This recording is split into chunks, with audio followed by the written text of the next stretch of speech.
ఎప్పుడు రాని వాళ్ళు ఒకరోజు పెందలకడ మందిరానికి వచ్చారంట. వాళ్ళ జీవితంలో ఎప్పటి నుంచో ఒక కార్యం జరగక అల్లాడిపోతూ ఉన్న ఆ పరిస్థితిలో ఉదయకాలం దేవుని మందిరానికి పెందలకడ వచ్చి ప్రార్థన ప్రారంభించక ముందు ప్రార్థన చేసుకుంటుండగా దేవుడు వారిని దర్శిస్తే ఇక అవ్వదు మాకు ఆ కార్యం అనుకున్న పరిస్థితిలో నుంచి దేవుడు వాళ్ళని జ్ఞాపకం చేసుకొని ఉన్నతమైన రీతిగా కార్యం జరిగేటట్లుగా చేశాడు.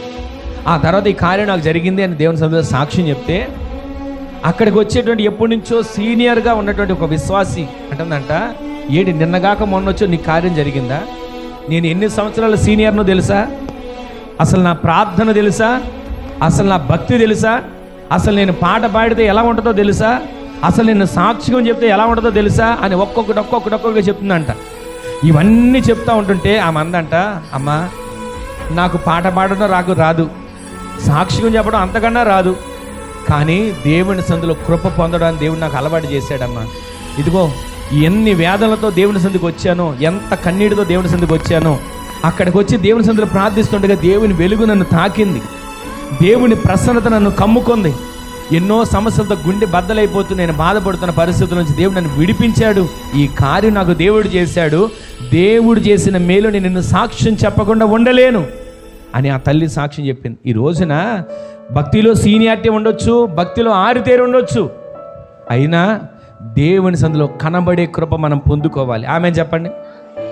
దేవుని సందులో కనబడాలి, సమయానికి కనబడాలి. మనం వెళ్తాం కదా, ఏదో ఊరు వెళ్ళినప్పుడు ట్రైన్ రిజర్వేషన్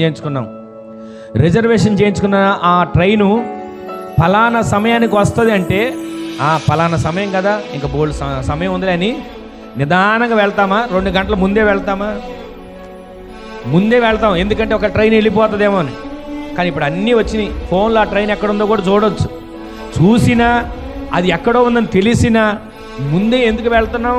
ఏ మార్గంలో ట్రాఫిక్ వచ్చిద్దో, ఎక్కడ ఏ ఆటంకం వచ్చిద్దో అని చెప్పి ముందుగానే ట్రైన్ దగ్గరికి వెళ్ళి చేరుకుంటున్నాం. అలాంటిది దేవుని సందులో మనం ప్రతిరోజు ఆయన సందులో ముందు కనబడాలి. కనబడిన వారు దీవించబడుతున్నారు, కనబడిన వారు ఆశీర్వదించబడుతున్నారు. ఆయన సన్నిధిలో ఉన్నటువంటి మేలుల చేత మీరు నింపబడుదురుగాక.